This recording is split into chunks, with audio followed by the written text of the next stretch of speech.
So I'm here to present Kelsey Miles. Kelsey was actually in the very first class I taught at Lawrence.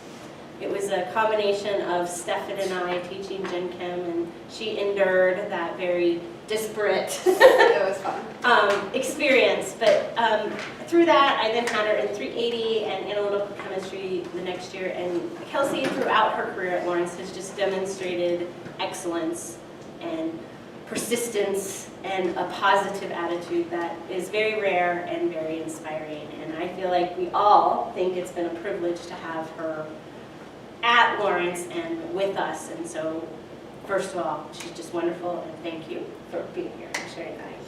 As this work that she's going to present today is going to be work that she did over the summer, last summer, correct?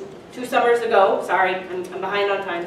And this is just an opportunity of how she's moving forward for her career. She's applying for medical school right now, and she's going to spend the next year working within the medical industry at UW Health, the children's section, and just gaining experience and understanding of what it really means to be in the industry. And with that, I will leave her to tell you all about her research, and just know that she's amazing, and so she's going to give an amazing talk. Well, thank you for the flattering introduction. I want to start this just so I know how much I ramble today in terms of how long it takes me to get through this. All right. So I'll be talking to you about the importance of protein folding in dilated cardiomyopathy, the role of the co-chaperone BAG3, and I want to start off by talking about the big picture. And the big picture here is cardiomyopathy. Cardiomyopathy is a general term used to describe a heart muscle abnormality. There are several different types of cardiomyopathy, each with its distinct features, but there's a commonality between them, and that's that the heart has a difficult time pumping blood to the body. There are some common symptoms among the different types. One, shortness of breath, leg and abdominal swelling, and chest pain and arrhythmia. And the thing about the symptoms is that they don't often begin until later stages of the disease. The treatments differ largely depending on the type. However, the two most common options for people are medications and surgery. Unfortunately, heart failure does often result, and that is because, as I mentioned, people are generally asymptomatic until those more advanced stages. And I want to point out something real quick. It looks funny here. We had some technical difficulties with the projector, so things might not be in exact order, but yeah, at least we can see the words, which is better than an hour ago. So the specific type of cardiomyopathy that I'm interested in this research is dilated, or DCM. And dilated cardiomyopathy is the most common type. It affects adults of all ages, and it's a major cause of morbidity and mortality worldwide. Thus, it warrants our study. I want to go over what's happening at the level of the heart. So here we have our normal heart. And when it becomes diseased with a dilated cardiomyopathy, what you get is a thinning of the muscle. So it's not extremely apparent in this picture from the normal to the the diseased heart, but you could probably best tell right here, which is the muscle in between the ventricles. And so as the muscle begins to thin, you start to get a dilation of those chambers, which is a little bit more apparent in here. It's just that space that's not present in the normal heart. And this dilation of the chambers leads to a weakening of the heart, or less efficient blood pumping. It's important to note also that the disease starts in the left ventricle, which is the main pumping center. It moves over to the right ventricle and then up through the atria. And I need to take a drink real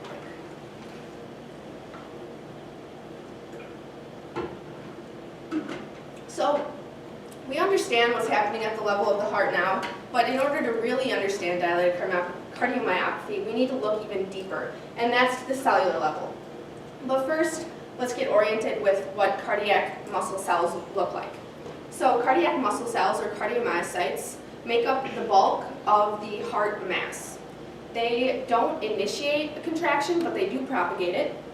And as you can see in this image, they are generally elongated and branched, and that's because they need optimal overlap between neighboring cardiomyocytes for contraction to occur. So I want to talk about what an individual cardiomyocyte looks like. Here is not exactly one cardiomyocyte. There's actually about 3 here. This is like 1, and then there's another one somewhere over here. But that's not important. The important thing is if we just look right in here. So a cardiomyocyte is made up of many repeating cylindrical bundles known as myofibrils, and this is a single myofibril. Within a single myofibril, we have many repeating units called sarcomeres. And sarcomeres are the most basic structural unit of a muscle cell, any muscle cell. And the boundaries of the sarcomere are defined by regions known as Z-discs. The Z-discs are critical to maintain the structural integrity of muscle cells. And this is really, really important to remember for the rest of the talk, so I'm going to say it again. The Z-disc is very important to maintain the structural integrity of a muscle cell. There's 2 other things to note in this image.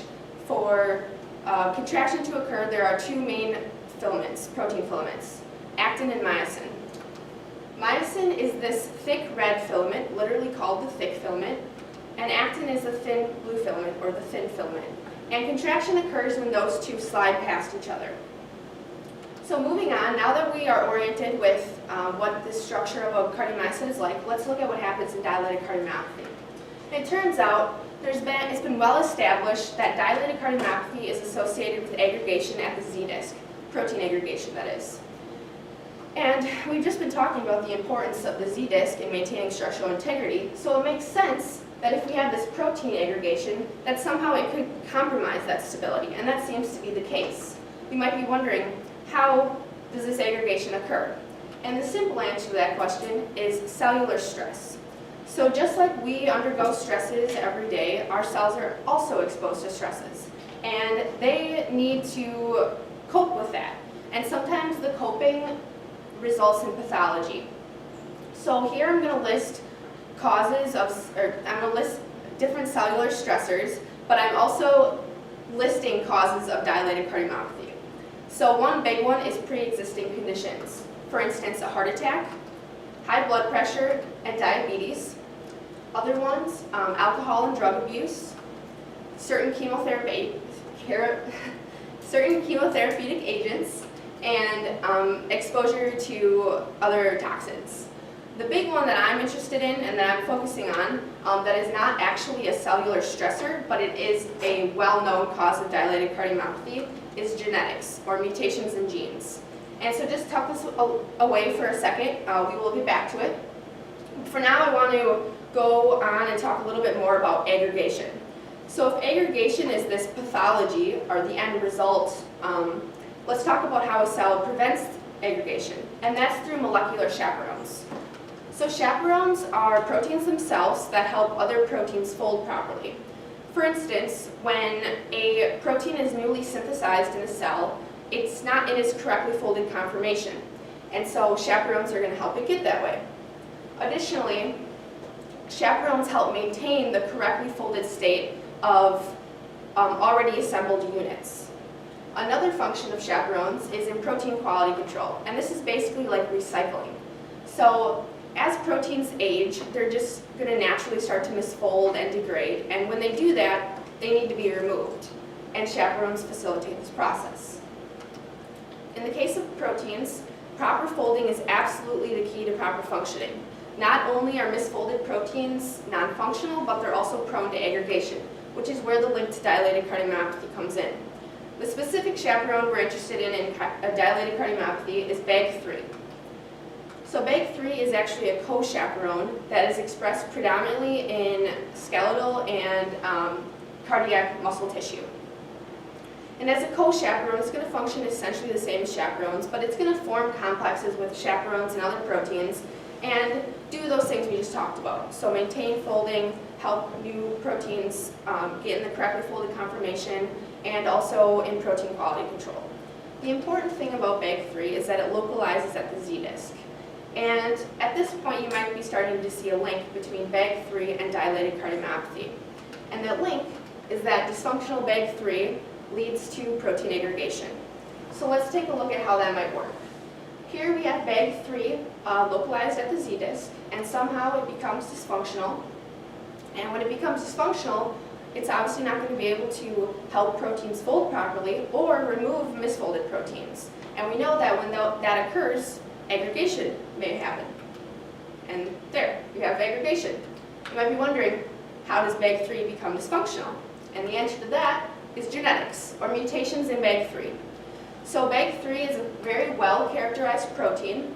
There have been many mutations associated with various diseases. So here what we're looking at is a sort of map of BAG3. All of these square and rectangles are different domains of BAG3, and a domain is just a functional unit of a protein. So there's going to be two mutations that I'm interested in this research. The first one is E455K, and that sounds like a very arbitrary name, but it's not. The E and the K stand for glutamate and lysine, or the amino acids we're interested in, or that are being switched in this case. And the 455 is the 455th position in the sequence. So in this case, the E455K mutation lies in the BAG domain. So with this mutation, a glutamate is switched with a lysine. Glutamate is a negatively charged amino acid, and a lysine is positively charged. And in terms of charges, that's as opposite as you can get. So this is obviously going to have an effect. And you might be thinking, one little change of an amino acid in a string of hundreds to thousands is not going to have a huge effect, but it really does, especially when it's in a domain. And this is exactly what the case is, because the E455K mutation has been well established with dilated cardiomyopathy. The second mutation of interest is P209L. So this is where a proline and a leucine, a proline is being switched with a leucine at the 209th position, which is in this second IPV domain. Even though proline and leucine are both hydrophobic amino acids, proline is conformationally rigid, whereas leucine is pretty flexible. So again, in terms of properties of amino acids, this is quite a difference, and it's going to have an effect. In this case, it's a very severe effect. People with a P209L mutation have a form of muscular dystrophy as well as cardiomyopathy, and they usually die when they're children. So BAG3, dysfunctional BAG3 has the potential for pathology, and thus it warrants research in our study. At this point, you might be thinking, well, we have all the puzzle pieces in line here. We know that there's mutations in BAG3, and we know that dysfunctional BAG3 leads to aggregation, and we know that aggregation leads to dilated cardiomyopathy. What more is there? Well, the answer to that is that between those known facts, the path between those is not straightforward, and it's largely unknown. So this is a very active area of research, is elucidating those mechanisms between what is known. If all this had been known, I wouldn't be standing up here giving this talk. So with that, let's talk about my research goals. The overall goal of the lab was to, as I just mentioned, start to elucidate the mechanisms between mutations in BAG3 and protein aggregation in dilated cardiomyopathy. Where my research fit into that was to create a plasmid that contained the mutant BAG3 genes that I just talked about, as well as a fluorescent marker, which in this case it was new to the lab, called MEOS. And once I had that plasmid, I needed to get it into the cells, and that was through transfection. And lastly, once it was in the cells, I wanted to analyze the phenotype of the mutant BAG3 proteins. If all of this seems foreign to you right now, it's okay, because I'm going to get into it all in a little bit more detail, a little bit. So, before I started my project, I looked at a lot of previous research, and a lot of it was in animal models. Probably about like 95% of what I looked at was in animal models. And I looked at a lot of data to see what I might expect in my own research and stuff like that. And I'm just going to present one significant piece that stuck out to me. But before I do that, I need to explain how we're actually looking at these cells. So a fluorescent marker and a protein. How do we see that? The answer to that is a fluorescence microscopy. And the fluorescence microscope is based on the phenomena that certain material is going to emit energy as visible light when it is exposed to energy in visible light form of another wavelength. So here we have the basic scheme of a fluorescent microscope. We have our light of many different wavelengths, and it's going to shine through the filter to the wavelength that we want. In this case, it's blue light. The it's going to hit this dichroic mirror and reflect down into the sample. And at this point, it's going to hit the sample, and the sample will absorb that energy. And I want to take a little bit of a closer look what's happening on the atomic level. So here we have the blue light hitting this whole thing is an atom, and the little yellow circle is an electron. So the blue light hits it, and the electron is going to be excited into the next energy state. And this is going to happen just very momentarily before the electron falls back down into that lower energy state. And when it does this, it emits light of a different wavelength, and this is in the form of a photon. In this case, it's green. So going back over here, the green light's going to come back up through the through the mirror, up through a second filter, and that is what we see. So moving on to what I actually looked at before I started.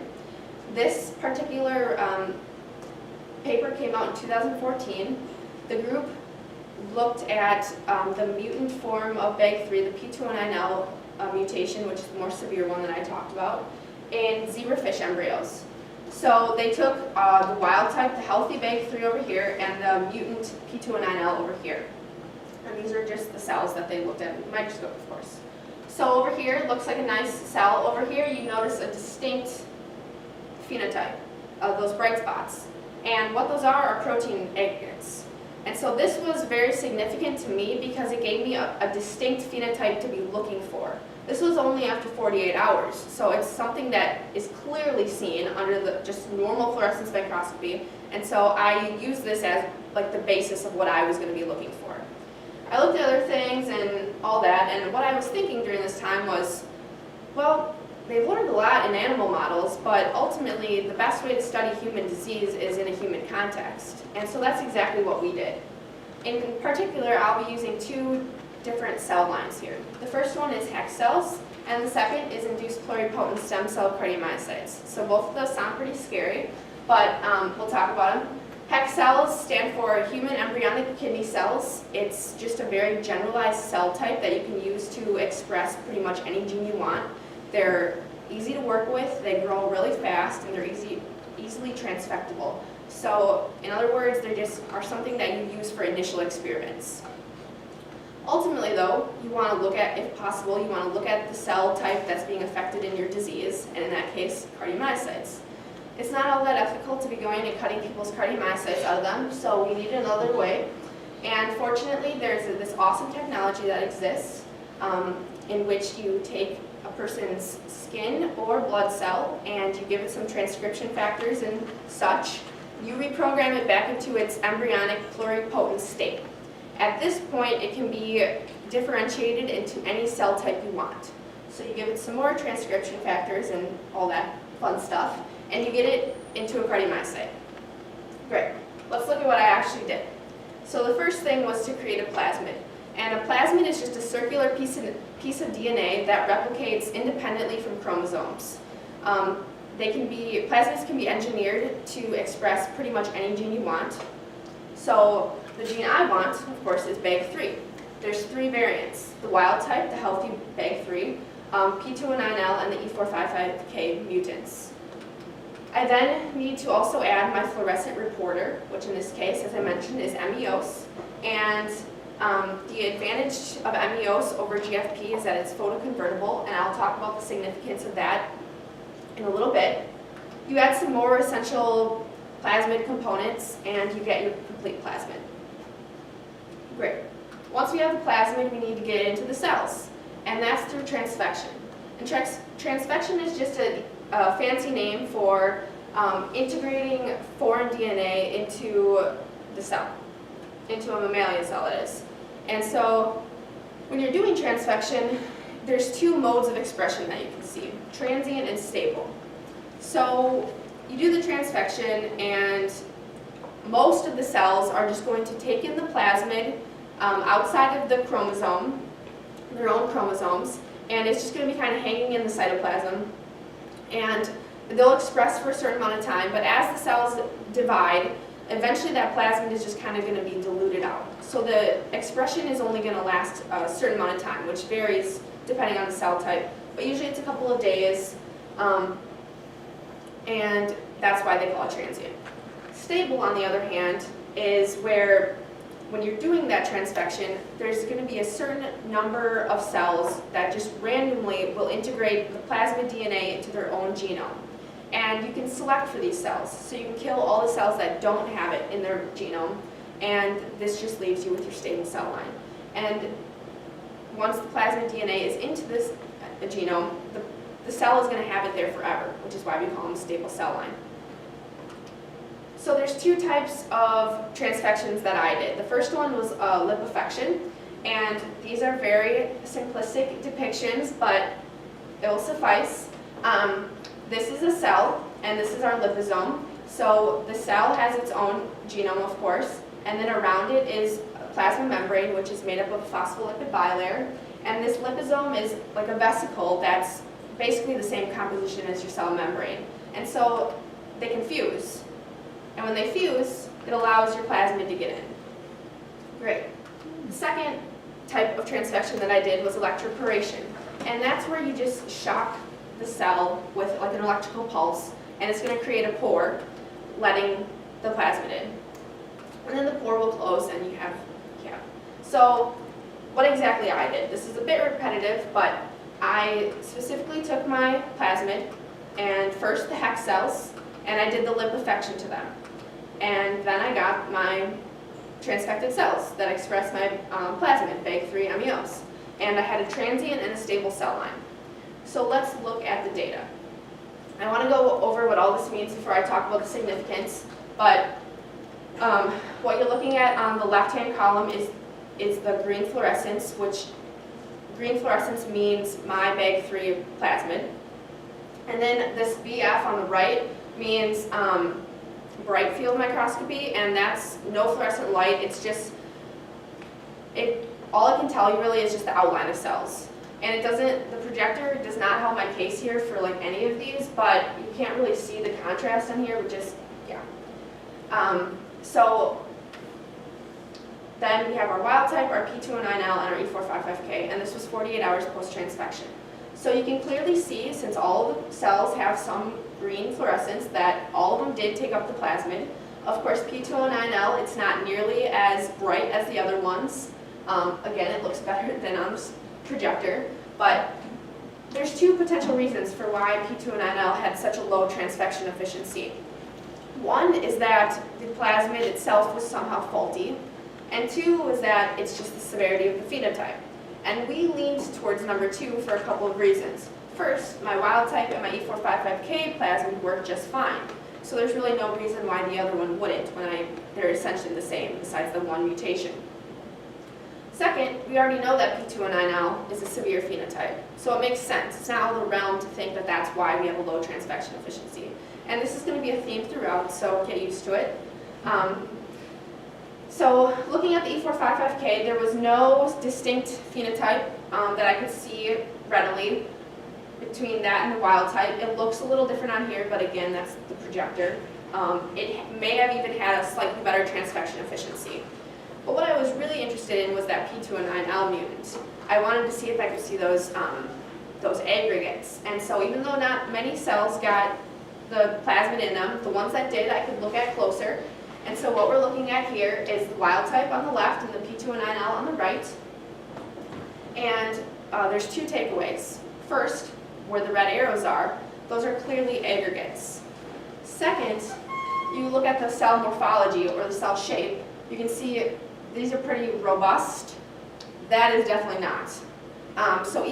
This was significant for a couple of reasons. First, I was able to reproduce some data seen in animal models in a human context, which was really exciting. And second, it just speaks to the severity of the phenotype. Because even after 48 hours, these cells look horrible. So going along, I definitely wanted to do some more things with that to kind of analyze it further. But I'll move on for now. As I mentioned, I created a stable BAG3 cell line for each of the variants. And so what we're looking at here is a zoomed out view. This is not a single cell, it's a whole colony of cells. The point I want to make here is that I did it. And the reason why I did this was because we anticipated that the cardiomyocyte experiments might not work out so well. So if that happened, then I would have long-term cells to work with to do experiments. Because these cells, this is an indefinite supply of cells with each variant of BAG3. The other thing you will notice here, P2O9L again looks funny. This is zoomed in, we see more aggregates. So this is again speaking to the severity of the phenotype P2O9L, just that it still is showing these aggregates. So we're on to something potentially. Going off of that, I wanted to take the HEX cells like one more direction, and that was by doing an analysis of proteins known as half-life. And so half-life can be really important for proteins, especially in terms of aggregation. So taking a slight step back and reorienting you, if you recall, I alluded to a continual process in cells that proteins are continually being synthesized and degraded, and this is known as turnover. We don't want proteins hanging around forever. They are meant to do a job and kind of just be gotten rid of, and new ones come in. And so the half-life of a protein can be defined specifically as the time required for half of the protein that's present to be eliminated. And this differs largely depending on a specific type of protein. It can be hours to days to months. The important thing is how the half-life might be altered in pathological situations, especially in aggregation. So if we think about this, in aggregation, it would make sense that the half-life would be increased potentially, because an increase in half-life means that the protein isn't being degraded as fast, and so if the protein is hanging around for longer, it has more potential to misfold and thus lead to aggregation. And this has been seen in instances where you've all heard of neurodegenerative diseases or aggregation diseases. For instance, Alzheimer's, Parkinson's, and Huntington's.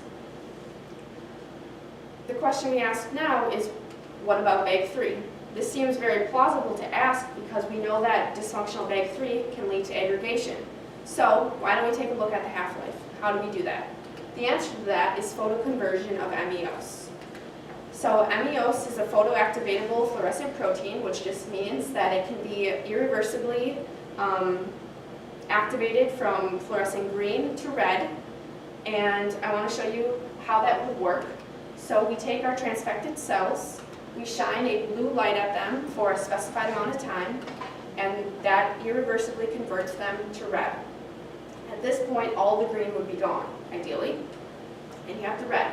And so this then, you can do time, point, like intervals and measurements, and that can allow you to calculate half-life. So there's a couple different measurements you can do. First, you can measure a decrease in red fluorescence, which would indicate protein degradation. But the more important one, allowed to us by MEOs, is you can see new green fluorescence, and that indicates newly synthesized protein. So if you photoactivate them, or you photoconvert them, it's all red, there's no green, but then you start to see green, that's new protein. So these two combined can allow you to calculate half-life. And if you can find the half-life of the wild-type version, you can look at the half-life of the mutant versions, and that can give you an idea about where things are going wrong and stuff like that.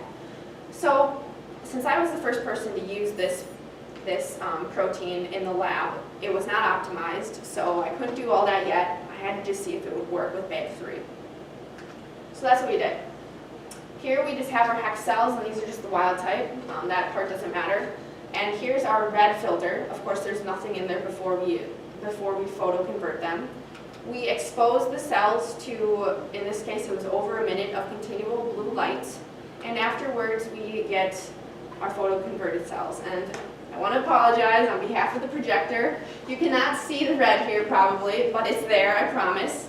If you don't believe me, just look. There's a significant decrease here, which happens to be where all the red is.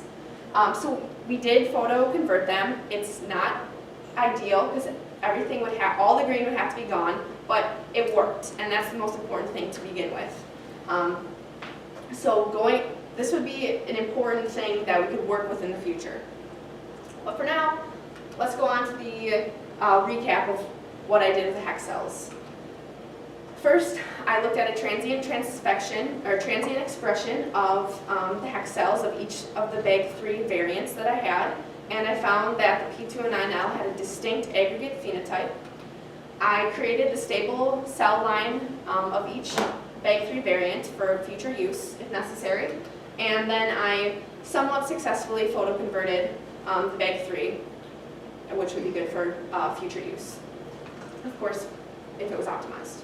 But moving on to the more interesting cell, cardiomyocytes, we need to do basically the same thing here. We have our plasmid and we need to get into the cells. So it's the exact same plasmid, the 3 variants, and this time we're using cardiomyocytes. And the BAG3KO means BAG3 knockout. So these cells are lacking their own or endogenous BAG3. And this is a form of an internal control, because when you're looking at the BAG3, you want to be sure that you're viewing the one you put in there and not the cell's own. So yes, it's just a control, avoids confounding variables potentially. Then you do a version of electroporation known as nucleofection, and you get ideally your cardiomyocytes that express your plasmid. And the reason why there's a big question mark underneath that is because this process does not work. For whatever reason, cardiomyocytes do not like to be transfected. They either just don't take in the plasmid or they die in the process. So my lab didn't do this at all because it just did not produce any results, as you'll see. You couldn't work with it. So what the thinking was here was just kind of to throw the kitchen sink at these cells, meaning let's try a bunch of different nucleofection protocols, programs, parameters, different buffers, and just kind of mix things together and see if we can get anything to work. Honestly, it wasn't really that great of science for controls and all that, but we went with it. And so let's take a look. First, looking at the wild type, I don't know if you guys can see, but there's about 5 cells right in this region, in this field of view, that are green. And this, highly unimpressive, but that's typical. That's about what they were seeing. That doesn't mean only 5 cells total were transfected, that's just in this field of view. Of course, we have an entire plate. But obviously this is a huge contrast to what we had just seen in the hex cells. Basically every single cell, the hex cells are happy to take in the plasmids, the cardiomyocytes are not. So yes, this is pretty typical of what they were getting. Not much you can do with this. P209L, there is not a single one in there. We looked all over the plate trying to find a fluorescing cell, and there was nothing. So this was really a bummer because I really wanted to see the possible phenotype of P209L and cardiomyocytes, but I lived. Then E455K, this was incredible. They had never seen a transfection efficiency this high before, and it still doesn't look all that impressive, but for cardiomyocytes, when you're getting something like this, that is quite the difference. And so this was probably the most exciting day of lab. They were just amazed, but before we got too excited, we had to make sure that they were going to actually express this continuously. What good is it if we can get all these cells to initially take this in, but not do anything, long term? So this was only 24 hours post-nucleofection. We needed to see if they could be days, weeks, whatever. So that's what we did. The day 1 data is just what I just previously showed. We had day 4 and day 7, and I still remember checking them every day up to day 14, day 17, right before I left, and they were still expressing the plasmid. And this, just to note, it's still a transient transfection. It's just that cardiomyocytes don't divide, so there's no reason why they should be like hex cells and stop expressing the plasmid as quickly as hex cells. So yes, at least day 7, day 14, somewhere between that 1-2 week range, they were still showing persistent expression, which now we got excited about this.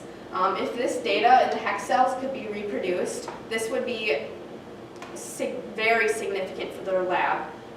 Previously, what they had been doing is if they wanted to visualize any one of these, P209, E455K, they would have to genetically engineer this mutation in the BAG3, in the endogenous BAG3 in the cardiomyocyte, and then grow up that cell line, which could take about a month. So something that we did in just a couple of hours versus a month, I don't have to say any more about that. But depending on the experiment that you want to do, this could potentially be all you need. So yes, very exciting, but I will move on to even more exciting things. For me, personally, the best part of my time there was actually seeing these cells beat. And so I'm going to show you that. You probably actually need to turn down the shades.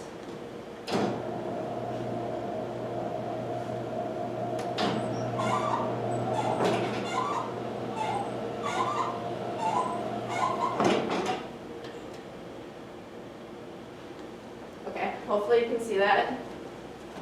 If you look really, really close. Yeah? Yeah. Okay. So this was amazing to me.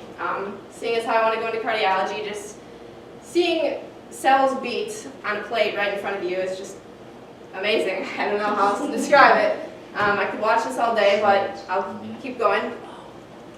There's one more thing we wanted to do with the cardiomyocytes, and that was to visualize localization patterns. And so what I'm talking about here is that proteins can either interact with other proteins or at least localize to similar spots from the cell. So recall that BAG3 localizes at the Z-disc. And if we can find another protein to localize at the Z-disc, then we can see co-localization potentially. And the reason why co-localization is important is because if you know how a wild-type version of a protein is supposed to co-localize, if the mutant ones are doing something different, that can give you insight into possible mechanisms of pathology. So we need another protein that localizes at the Z-disc. Luckily, there is one, alpha-actinin. So let's go back to way, way long ago, and remember that actin is right here, and it's right next to the Z-disc. Alpha-actinin is a protein that anchors it there. BAG3 is already hanging out there, so this gives us the perfect opportunity to visualize co-localization. How we do that is through immunofluorescence staining.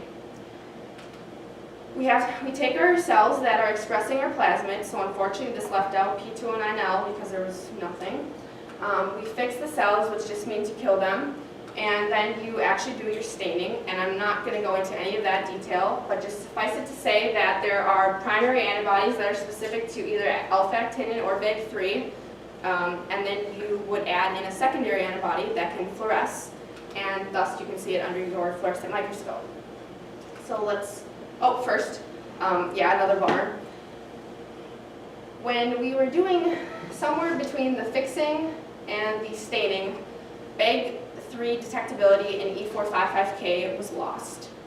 This is not all that uncommon, but it was very disappointing because the whole point of this was to visualize mutant forms of co-localization, and now I have no mutant forms of co-localization.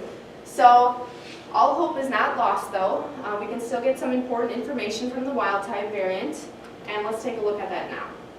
So what we're looking at here is just single cells. So we have two different cells here, and the green is the stain for BAG3. Alpha-actinin is the red, and then this one over here is a merge. So this literally just means taking the two pictures and putting them on top of each other. One more thing I should mention is this blue. That's a DNA stain, so it's going to stain nuclei. But the merge, that's where you tell if they can co-localize, because when you mix green and red, you should get this yellowish, orangish color, which you can kind of see, but to see it even better, we can zoom in further and look again. So here we can clearly see this is the Z-disc right here, all those little horizontal lines, and again, the alpha-actinin clearly localizing at the Z-disc. And when we merge them, you can, again, clearly see that they are localizing at the same place.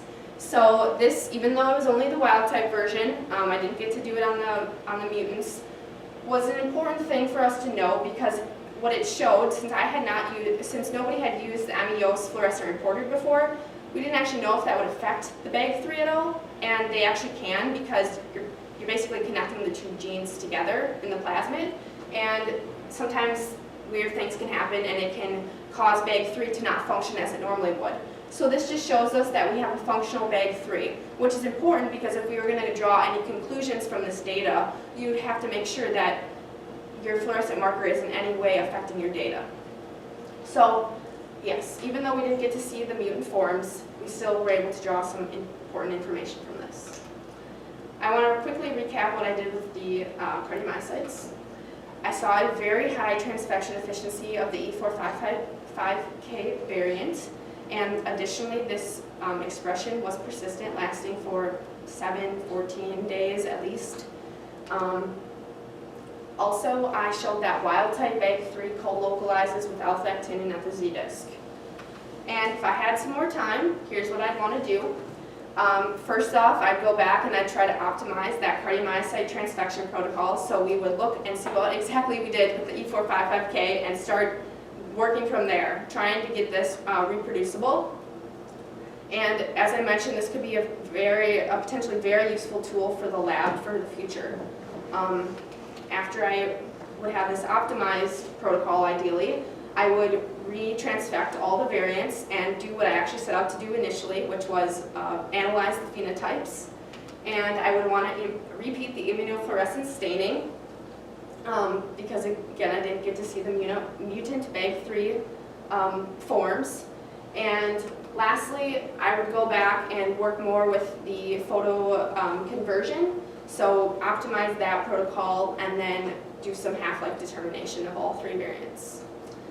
And that is all I have, but I would like to thank, most importantly, the lab at Gladstone, the Conklin lab, for taking me in under their wing, showing me the way, and making that experience one of the best of my life. Additionally, even though he's not here, Dr. Dave Hall for all of his work with the seniors and making sure that my presentation was going to be presentable today. And also not here, Stephen Debbert for being my advisor and getting me through here, and everyone else who's come along in this path. So, thank you.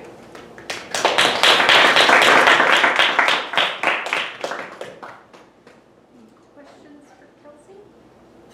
I'm gonna start actually. While Yeah. we have the lights off, can we go back and see if we can see? Yeah, I forgot to do that initially, but it still is not great. I'm just too excited. I'm like, oh, it's got lights on. Maybe we can see it. What do you want to do? So go back to where you had the cells. Gosh, there were 2 different ones with the red staining. Oh, the photo conversion? Right. Okay. Yeah, it still is not good. It's Really? stupid projector. Oh, right here it is. Yeah. But if you want to look, you can look on the computer. See it? Yeah, you can kind of see it on the lower. You can you go back to the first brightness ones? The very first set of. Oh, sure. Sorry. It's okay. Oh, Getting there. Yeah. So these, yeah. but the other ones, but that's cool. Yeah, Unfortunately, unfortunately, it's what it is. they don't look as good on the projector as they do on your computer. Oh, reason. Any questions for Kelsey? I have a question. So that loss of fluorescence, does that at all indicate lack of functionality in the BAG3? I mean, I know you can't say it conclusively, but Yeah, could it be an indicator of that? I guess it could. I didn't know much about it. What they actually told me, they told me that it was not that uncommon, even though I thought I did something wrong. They had particularly seen it with that variant before, so maybe you're onto something with something is weird in that protein, especially when we're having like the transgene version of it. That's a great question, and you know, I could have written to them, I guess, and asked more about it. But yeah, at that point, I didn't know as much as I know now about everything, so I was kind of more like, okay, that makes sense, I guess. Yeah.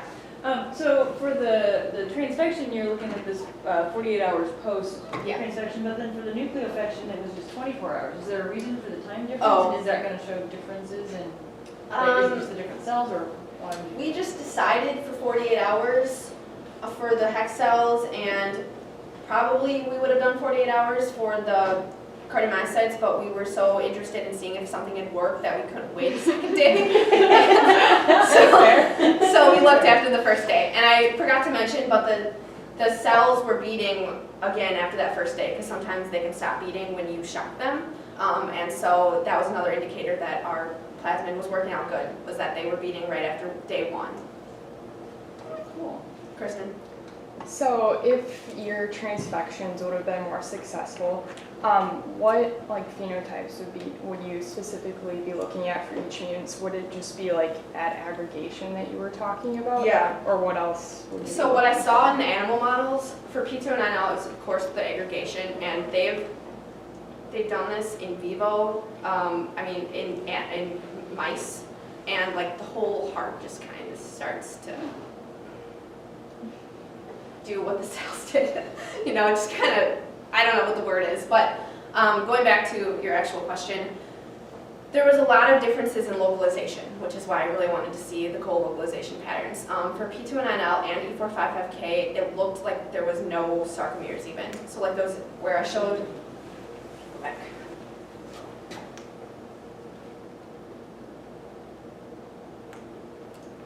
So,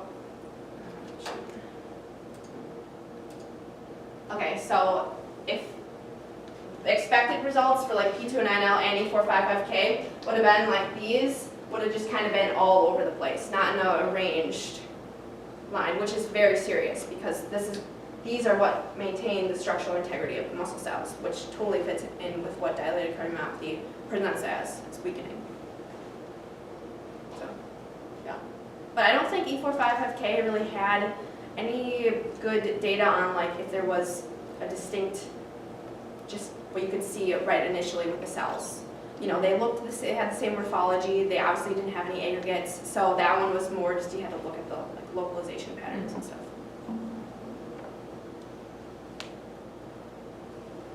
Any other questions? All right, let's thank Kelsey for